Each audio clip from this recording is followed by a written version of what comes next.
Welcome back to the Business Forum Show. I'm Kevin Hunter.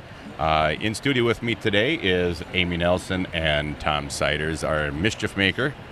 And our guest on the show today is Ranjini Poddar from Artech Information Systems. Welcome to the show, Ranjini. Thank you. Glad to be here. Now, start our listeners off by explaining exactly what Artech does and what your role in the organization is. Sure. I'm the president of Artech, and we provide workforce solutions to primarily Fortune 500 companies as well as government organizations. So basically what that means is we provide contingent labor in high-tech skill sets, IT, engineering, professional skill sets to our clients on a contingent basis. Mm-hmm. Do you ever do temp to hires, or are they mostly contract work jobs and then you take them back? It's both. It depends on our clients. Sometimes, they're working for the duration of a project and then they finish and then we'll redeploy them to another client. Mm-hmm. Or sometimes the client will want to hire them as a full-time employee, which we always love because then it's one of our employees who's out working at a client site. So who's an advocate for us then at the client. So. Mm-hmm. Now, I see you've also expanded a global reach to include India, China, and supporting over 65 Fortune and Global 500 companies. So how do the overseas operations work in conjunction with your U.S.-based organization, and what challenges have you come across as a result of having some international business in there too? Sure.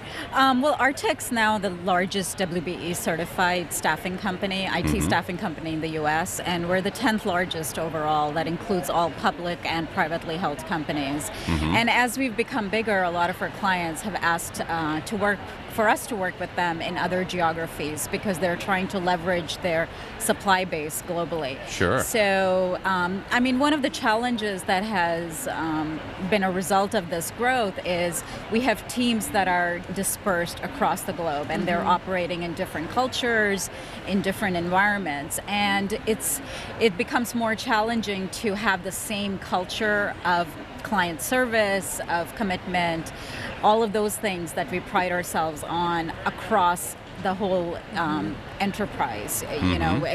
The U.S. culture versus China versus India, it's all very different. So we've done a lot of things like having team meetings, communications, training sessions to try and overcome this so that we do have a common culture across the whole company.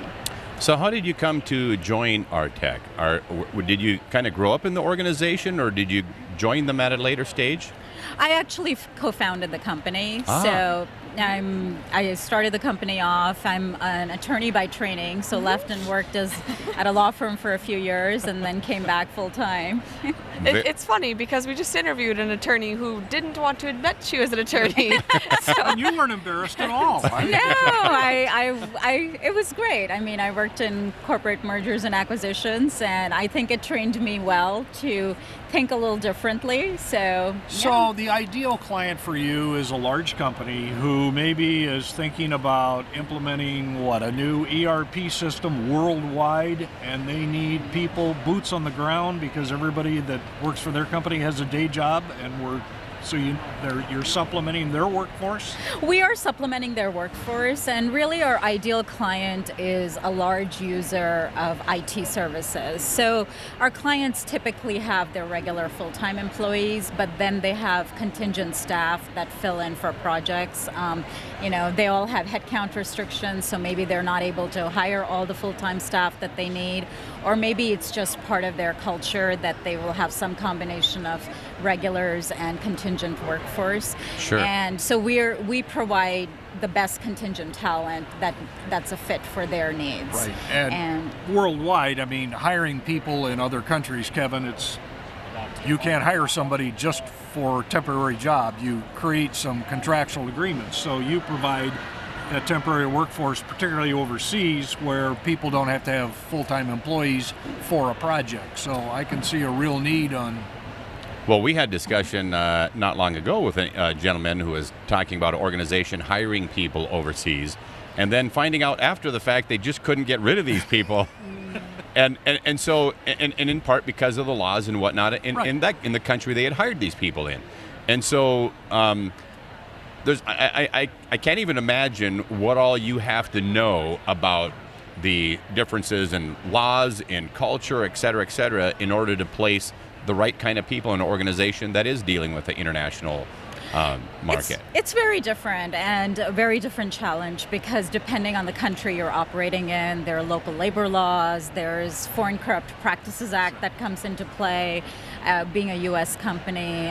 There's just a whole host of there are cultural issues, what's possible and what's not possible. So you kind of have to take that all into account, but it's part of servicing our customers.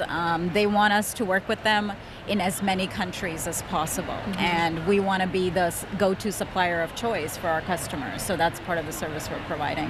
How do you find talent? We've been in this industry for over 20 years now, so we have a network of folks that we worked with. They're people that we've employed at different client sites in the U.S. They worked with us at one client, and in the project worked at a different client. They may have worked in multiple geographies. Then they may have gone for an overseas assignment.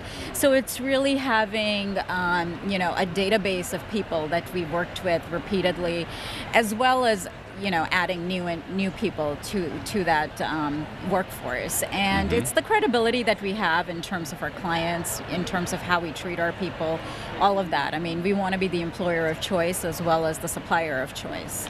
Sure. So you must screen your people that you're going to use quite well. Of course, they go through a rigorous technical screening as well as, pre-employment screening, background checks, drug testing, client mandated type screening, as well as different types of training before they're deployed at the client site, depending on the kind of client they are. Do you do that at one central location? I guess I'm more interested in the geographical expansion, right, that you have, and the challenges of the culture, and how do you maintain when you don't see everybody every single day in one confined building, which I also have that challenge. But so I think that's really interesting. Of how do you really connect with people when you can't talk to them every single day or see them? Yeah, there's a whole element of complexity that comes because you're not seeing them every day, right? We do have a network of corporate employees across the country, but having said that, we have employees in about 45 different states. So, it's not physically possible for us to meet and see them, on a regular basis. So we use technology. I mean, we use phone, we use email, we use webinars, and then we add the face-to-face contact to the maximum amount possible. But it's really building a connection. We use social networking tools. We have a group, within alumni that have worked with us that remain connected. Cool. We use Facebook and other social media, LinkedIn groups. So it's just creating different tools, using different tools to create this web where you're educating, disseminating information, and building connections. So people feel like they belong. Yeah, ultimately that's what it is. You have to feel it's more challenging to create that connection because the employee is going and working at a client site every day. So sometimes they almost feel as if the client's their employer, and their immediate supervisor there is their boss. But it's really they report to us, and we're their employer. So it's really making that relationship clear up front and making sure that we keep that connection going. Does any of this sound familiar, Amy? I'm thinking we're totally different businesses, but very much so. I'm in the home healthcare world, and so yes, that client appears to be the employer, even though we're cutting the checks and disciplining and everything else. So as soon as the client doesn't like them anymore, it's our fault, right? It's our problem, and I'm sure it's the same as you. Of course, as soon as everything's going good, it's all fine. They like them. It goes bad, it's your fault. Right. Yeah. To a lot of organizations that talk about culture is an important piece for them in their organization. How do you drive culture from top down into an organization of your size? I think as the leader, I have to set the tone. I have to say what's important to me, what's important to the company, but somehow I have to create a way to relate that back to the staff level employee who's doing the work. So it's really how do they, I can't just set a goal, increase revenues. I have to connect it to how each employee can relate to that goal. So it's a work in progress. I think as you grow bigger, you can't just set a culture. The culture is the people, basically, and you have to drive behaviors, and you have to communicate what's important to you as an organization and hold people accountable for that and get people to buy into it, really. Very much so. We're visiting with Ranjini Poddar, the president of Artech Information Systems. You can find him on the web at artechinfo.com. Again, the website, artechinfo.com. Again, Ranjini Poddar, I'm Kevin Hunter with Amy Nelson and Tom Siders on the Business Forum Show. Thanks for being on the show with us today, Ranjini. Thank you. It was a pleasure visiting with you. Thank you. Kevin Hunter on the Business Forum Show. Thanks for listening. Thank you.